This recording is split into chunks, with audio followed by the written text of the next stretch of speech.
នេះគឺជារូប product ដែលខ្ញុំបានផ្ញើមកហើយនេះគឺជារូប product នឹងដដែលដែលខ្ញុំបានកែវារួចហើយថ្ងៃនេះគឺខ្ញុំនឹងមកប្រាប់គ្នាយើងពីរបៀបដែលខ្ញុំកែរូបភាពមួយហ្នឹងខ្ញុំបញ្ជាក់បន្តិចអ្វីដែលខ្ញុំប្រាប់គ្នាយើងឥឡូវនេះគឺជាអ្វីដែលខ្ញុំ research ដោយខ្លួនឯងអញ្ចឹងវាប្រហែលជាមានកន្លែងខុសឬក៏អាចនឹងមានវិធីសាស្ត្រផ្សេងនៅក្នុងការធ្វើប៉ុន្តែខ្ញុំនឹងប្រាប់គ្នាយើងពីរបៀបដែលខ្ញុំធ្វើសង្ឃឹមថាគ្នាយើងអាចយកទៅប្រើការខ្លះបានដើម្បីកែទៅលើរូបភាពហ្នឹងគឺយើងត្រូវការបង្កើត selection ដើម្បី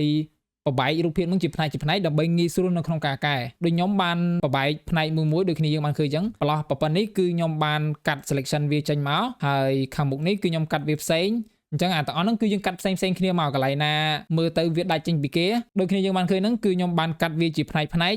រៀងច្រើនកន្លែងដែរបន្ទាប់ពីខ្ញុំបានបង្កើត selection ទៅលើតំបន់ដែលយើងចង់កែវាហើយ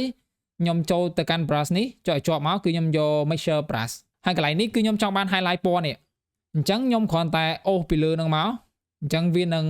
copy color ខាងលើនឹងយកមកដាក់ដល់ខាងក្រោមដែរវា mix ចូលគ្នាអញ្ចឹងខ្ញុំគ្រាន់តែអូសវាបែបហ្នឹងមកឃើញមកដល់ក្រោមនេះគឺវាខ្មៅគឺដោយសារតែយើង click ទៅលើកន្លែងខ្មៅហើយយើងអូសវាអញ្ចឹងទៅវានឹងផ្ដិតយកពណ៌ខ្មៅនឹងអូសចុះមកក្រោមយកមកអញ្ចឹងនៅពេលដែលគ្នាយើងធ្វើគឺយើងធ្វើពីលើចុះមកក្រោមតិចអញ្ចឹងមកតិចនេះកន្លែងនេះគឺគ្នាយើងព្យាយាម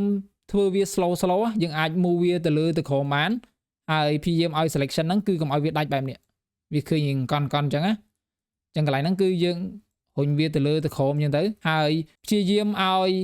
highlight នេះវាមើលទៅរៀងត្រង់ឬក៏វារៀងកោងទៅតាម shape របស់ product របស់យើងមួយទៀតខ្ញុំបញ្ជាក់អ្នកនរគ្នានៅពេលដែលយើងកែអាហ្នឹងគឺគ្នាយើងបង្កើត selection ឲ្យវាទៅអញ្ចឹងនៅពេលដែលយើងប្រើ mixture brush ហ្នឹងគឺយើងចុច control ឲ្យជាប់យើង click ទៅលើវាដើម្បីបង្កើតជា selection នៅលើកន្លែងដែលយើងបានកាត់វាហ្នឹងដើម្បីកុំឲ្យនៅពេលដែលយើងគូទៅវាធ្លាយចេញទៅក្រៅអញ្ចឹងនេះគឺជា before នេះគឺជា after យើងទទួលបាន highlight ប៉ុណ្ណឹងវា smooth ជាងមុនប៉ុន្តែគ្នាយើងឃើញថាវាខ្មៅអញ្ចឹងយើង select ទៅវាមួយសារទៀតមកកន្លែងនេះអីដែលខ្ញុំធ្វើគឺខ្ញុំនឹងយក brush វិញខ្ញុំ click ទៅលើពណ៌សហើយខ្ញុំនឹងបរួមវាចូលខ្ញុំនឹងដាក់វាបន្តិចនៅកន្លែងខាងលើនេះបន្តមកទៀតគឺយើងចូលទៅ mixture brush ដដែលខ្ញុំនឹងអូសអាកន្លែងពណ៌សនឹងចុះមកក្រោមអញ្ចឹងយើងនឹងទទួលបាន highlight ពណ៌សវិញហើយព្រោះដោយសារតែមុនហ្នឹងពណ៌យើងវាអត់មានពណ៌សអញ្ចឹងទៅនៅពេលដែលយើងអូសមកវាដានតែពណ៌ខ្មៅមកទេអញ្ចឹងដើម្បីឲ្យ highlight យើងរៀងភ្លឺជាងមុនយើងអាចបង្កើតពណ៌សមួយមកហើយយើង click បដិញវាចុះមកក្រោមទៀតអញ្ចឹងទៅម្ដងទៀតគឺខ្ញុំគ្រាន់តែប្រាប់ពីរបៀបដែលខ្ញុំធ្វើទេខ្ញុំនឹងអត់ទៅ detail ឲ្យវាស្អាតអីទេព្រោះដោយសារខ្ញុំធ្វើវាហើយអញ្ចឹងយើងឃើញថាអា highlight យើងនេះគឺយើងទទួលបានរៀងគ្រាន់បើដែរនេះគឺជា before នេះគឺជា after អញ្ចឹងកន្លែងនេះគឺយើងមានកន្លែងខ្មៅមួយទៀតអញ្ចឹងរបៀបដែលខ្ញុំធ្វើគឺខ្ញុំគ្រាន់តែយក brush ដើម្បីមកគូសវាអញ្ចឹងដោយសារតែវាពណ៌រៀងកម្ៅអញ្ចឹងខ្ញុំ click លើវាទៅហើយខ្ញុំនឹងដាក់ឲ្យវារៀង soft តិចដូចគ្នាយើងបានឃើញអញ្ចឹង hotness ខ្ញុំគឺ 0 ហើយខ្ញុំនឹងផាត់វាអញ្ចឹងមក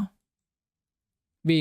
ឈៀងចូលបន្តិចយើងអាចផាត់វាសិនទៅយើងអាចគូអា highlight នោះឡើងវិញក៏បានដែរអញ្ចឹងកន្លែងខ្មៅនេះគឺយើងអាចគូវាឲ្យខ្មៅខ្លាំងជាងមកក៏បានដែរអញ្ចឹងយើងទទួលបាន product មួយដែលរៀងពណ៌រៀងដិតជាងមុននេះគឺជា before នេះគឺជា after តិចនិចមួយទៀតដែលខ្ញុំប្រើហ្នឹងគឺដូចជាកន្លែងនេះគឺខ្ញុំអត់បានកែអីលើវាច្រើនទេខ្ញុំគ្រាន់តែកែលើកន្លែងដែលវារៀងលិចខ្មៅនេះប៉ុន្តែខ្ញុំប្រើទៅលើ curve ខ្ញុំប្រើទៅលើ level អីដើម្បី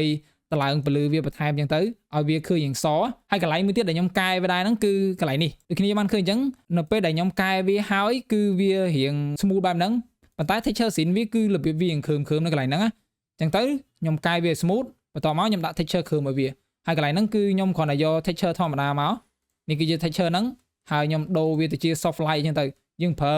blending mode ណាដែលវាមើលទៅ fit ដើម្បីវាចេញឲ្យ highlight ដែលយើងគូពីក្រោយហ្នឹងមកវាអាចនឹងមានតិចនិចជ្រៅជាងហ្នឹងទៀតប៉ុន្តែដោយសារតែខ្ញុំអត់ដឹងហើយខ្ញុំក៏អត់សូវជាបកកែទៅលើការកែរូបភាព product ដែរប៉ុន្តែខ្ញុំមកប្រាប់អ្នកនរគ្នាពីវិធីខ្លះៗដែលខ្ញុំធ្វើដើម្បីឲ្យគ្នាយើងអាចទៅ research បន្ថែមខ្លួនឯងបានឬក៏អាចយកអ្វីដែលខ្ញុំប្រាប់ហ្នឹងយកទៅសាកធ្វើខ្លួនឯងបានអញ្ចឹងវីដេអូហ្នឹងមានតែប៉ុណ្្នឹងទេយើងជួបគ្នានៅវីដេអូក្រោយទៀតបាយបាយ